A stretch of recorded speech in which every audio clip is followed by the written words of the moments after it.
زینب امتیاز کے بیانات کے لیے زینب امتیاز آفیشیل کو سبسکرائب کریں۔ زینب امتیاز آفیشیل۔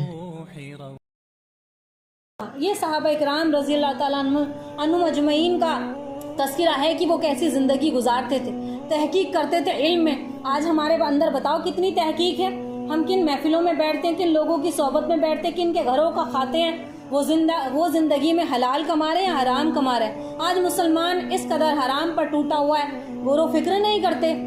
ظاہر میں مسلمان ہیں، ظاہر میں کلمہ پڑھے بھی اللہ، حالانکہ اللہ چاہے جسے چاہے معاف فرما دے، لیکن ظاہری حالت مسلمانوں کی اس قدر خراب ہے۔ وجہ کیا ہے؟ مال کی محبت۔ تحقیق نہیں کرتے کہ رزق حلال ہے یا حرام ہے۔ چونکہ ان قریب قیامت سے پہلے ایک امت ایسی آئے گی جو حرام کو حلال کر دے گی اور حلال کو حرام کر دے گی، نام بدل بدل کر اشیاء بکیں گے۔ جب تم جتنا علم سیکھ چکے، آگے کسی سے ڈرو مت، اللہ کا دین امت کے سامنے پیش کرو۔ سامنے دین پیش ہوگا تو اللہ تعالیٰ تمہاری نصرت کرے گا، تمہاری مدد کرے گا۔ خوف خدا جن کے دلوں میں ہوتا ہے تو وہ لوگوں سے نہیں ڈرا کرتے، اور زندگیوں میں تقوی اختیار کرو، اللہ سے مانگو، اللہ دینے والا ہے۔ ان کا واقعہ بتاؤں گی تو حضرت عبداللہ بن حذیفہ رضی اللہ تعالیٰ عنہ ہیں، اللہ کے رسول کے رازدار صحابی، ان کو کہا جاتا تھا اللہ کے رسول کے رازدان صحابی۔ اللہ کے رسول کی خاص باتیں اللہ کے رسول نے، پیارے مصطفیٰ نے کچھ خاص باتیں تھی جو کسی کو نہیں بتائی تھی، ان کو بتائی جاتی تھی۔ یہ حضرت حذیفہ رضی اللہ تعالیٰ عنہ ہیں، اور بڑا مقام ہے ان صحابی کا، تو ان کے بارے میں آتا ہے۔ اور ان کا لقب کیا ہے؟ رازدان صحابی، یعنی کہ راز، اللہ کے رسول کے راز ان کے پاس رہتے تھے۔ حضور اقدس صلی اللہ علیہ وسلم کے زمانے، حضور اقدس صلی اللہ علیہ وسلم نے منافقین اور فتنوں کا علم ان کو بہت سارا بتایا ہوا تھا کہ منافقین کی علامتیں کیا ہیں، اور میرے بعد کون کون سے ظہور فتنوں کے اٹھیں گے، یہ ان صحابی کو بتایا تھا۔ اور کہتے ہیں کہ ایک مرتبہ اللہ کے رسول صلی اللہ علیہ وسلم نے قیامت تک کے جتنے فتنے آنے والے تھے سب کا تذکرہ فرمایا، کوئی ایسا فتنہ بھی نہیں چھوڑا جو مجھے نہ بتایا ہو۔ یہ صحابی کہتے ہیں مجھے سارے فتنوں کے تذکرے فرمائے، اور یہ یہاں تک فرمایا کہ جس میں 300 آدمی کے باقاعدہ لوگ شریک ہوں گے، حضور اقدس صلی اللہ علیہ وسلم نے انہیں بھی نہ چھوڑا، یعنی کہ سارا فتنہ جو بھی ہوگا سارا حال مجھ سے بیان فرمایا۔ تو یہ فرماتے ہیں صحابی، تمام صحابہ اکرام آپ سے خیر کی بات پوچھتے تھے، لیکن میں شر کی بات پوچھتا تھا۔ تمام صحابہ اکرام اللہ کے رسول سے کیا پوچھتے تھے؟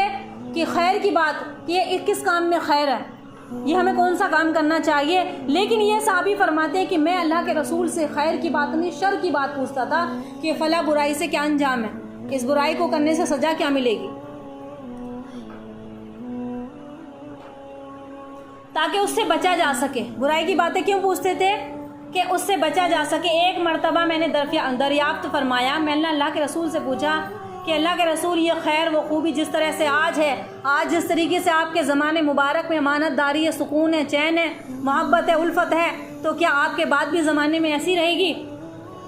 اس کے بعد بھی کوئی برائی آنے والی ہے، یا پھر یہ ایسی رہے گی یا کوئی برائی اس کے بعد آنے والی ہے؟ تو حضور اقدس صلی اللہ علیہ وسلم نے ارشاد فرمایا ہاں برائی آنے والی ہے۔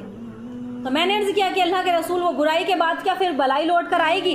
اگر برائی آئے گی تو اس کے بعد کیا بھلائی آئے گی یا نہیں؟ تو حضور نے فرمایا حذیفہ اللہ کا کلام پڑھو، اگر برائی آئے تو اللہ کا کلام پڑھو اور اس کے معنی پر غور و فکر کرو، اس کے احکام کی اتباع کرو، اللہ کے قرآن کی تلاوت کرو، اس کے معنی پر غور کرو اور اس کے احکام کے اتباع کرو۔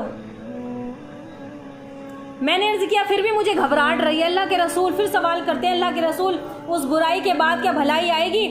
تو حضور نے فرمایا کہ ہاں پھر بھلائی ہوگی، لیکن دل ایسے نہیں ہوں گے، بھلائی تو آئے گی لیکن دل ایسے نہیں ہوں گے جیسے پہلے تھے، جیسے اس زمانے میں، لوگوں کے زمانے میں جو صحابہ اکرام کے جو دلوں کا حال تھا، بھلائی بے شک اس زمانے میں آئے گی لیکن وہ دل ایسے نہیں ہوں گے جو صحابہ اکرام رضی اللہ تعالیٰ عنہم اجمعین کے دل تھے۔ میں نے عرض کیا کہ اللہ کے رسول، یا رسول اللہ اس بھلائی کے بعد کیا پھر برائی آئے گی؟ سوال کرتے رہے برائی کے بعد بھلائی آئے گی یا نہیں آئے گی؟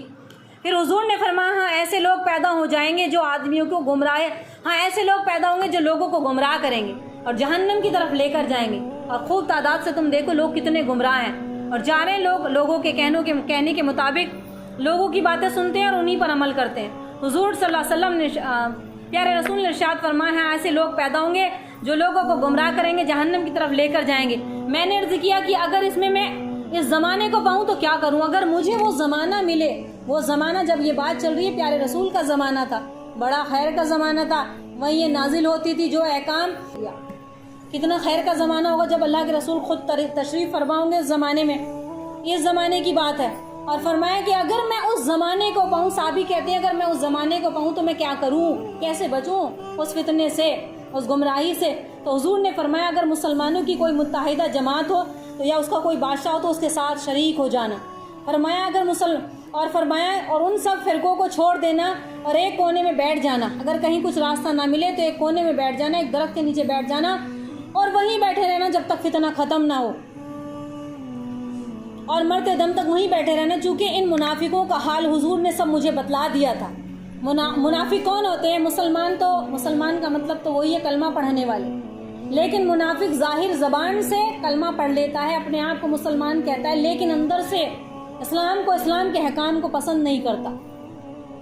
ایک انسان وہ ہے تو کرتا نہیں لیکن اچھا لگتا ہے. کوئی یہ انسان یہ نہیں کہتا یہ نماز بری ہے, بے شک چاہے پڑھی نہ جائے, روزے رکھنے برے ہیں, کوئی یہ نہیں کہہ سکتا. لیکن منافق ظاہر میں کہے گا ہاں اچھے ہیں, لیکن اندر سے دل برا سمجھے گا. تو اسلام کا کوئی بھی احکام, قرآن کا کوئی بھی پیغام جب ہمارے کانوں میں آئے, اہل علم آپ کو بتا رہے ہوں, علماء اکرام آپ کو بتا رہے ہوں, تو اسے برا مت جانو. کہیں منافقوں میں ہمارا شمار نہ ہو جائے. کیا وجہ ہے کہ جو اسلام کے حکام کو برا سمجھے گا, جو اللہ نے نافذ فرمایا ہے حکام, یہ کسی انسان نے تھوڑی نہ بنا دیا, تو اس کو برا کہنے والا, اس پر نہ چلنے والا کون ہوگا؟ پھر منافق ہوگا. تو فرمایا کہ منافقوں کا سارا حال مجھے اللہ کے رسول نے بتا دیا تھا. اسی لیے حضرت عمر رضی اللہ تعالیٰ عنہ سے دریافت فرمایا کرتے تھے کہ میرے احکام میں کوئی منافق تو نہیں ہے, میرے احکام میں کوئی منافق تو نہیں ہے. ایک مرتبہ انہوں نے عرض کیا کہ ایک منافق ہے, مگر نام نہیں بتایا.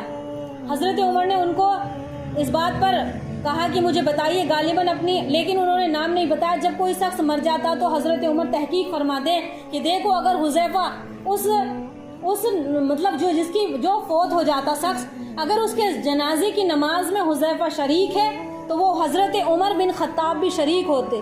اگر دیکھا کہ اس کے جنازے کی نماز میں حضرت حذیفہ شریک نہیں ہے تو وہ بھی نہیں جاتے تھے.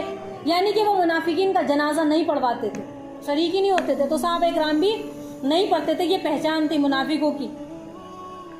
تو حضرت عمر بھی نماز پڑھتے, ورنہ ان کے ساتھ نہیں پڑھتے تھے. حضرت حذیفہ کا جب انتقال ہونے لگا تو نہایت گھبراہٹ کی وجہ سے رونے لگے, گھبراہٹ ہونے لگی, بے چینی ہونے لگی.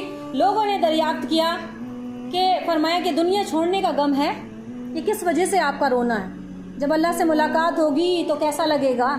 موت قریب آئے گی, روح نکال کے فرشتے لے جائیں گے, کیسا لگے گا؟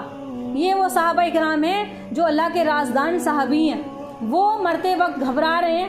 اور گھبراہٹ, لیکن وجہ بھی تو ہوتی ہے نا گھبراہٹ کی, گھبراہٹ کس وجہ سے ہو رہی ہے؟ تو فرمانے لگے کہ بلکہ موت مجھے محبوب ہے. وہ صحابی کہتے ہیں میں موت کے ڈر سے نہیں گھبرا رہا, موت تو مجھے محبوب ہے, موت تو اللہ تعالیٰ سے ملاقات ہے. البتہ اس پر میں رو رہا ہوں اس بات پر کہ مجھے خبر نہیں کہ میں اللہ سے جب ملاقات کروں گا اللہ مجھ سے راضی ہوگا یا ناراض ہوگا, اللہ مجھ سے راضی ہوگا یا ناراض ہوگا. یا خوشندی پر میں اس کے بعد کہا کہ یہ میری دنیا کی آخری گھڑی ہے, میں نہیں جانتا کہ میری رب سے جب ملاقات ہوگی میرے اعمال کیا پیش کیے جائیں گے, میرا رب مجھ سے راضی ہوگا یا ناراض ہوگا. میں اس وجہ سے گھبرا رہا ہوں, موت کے ڈر سے نہیں.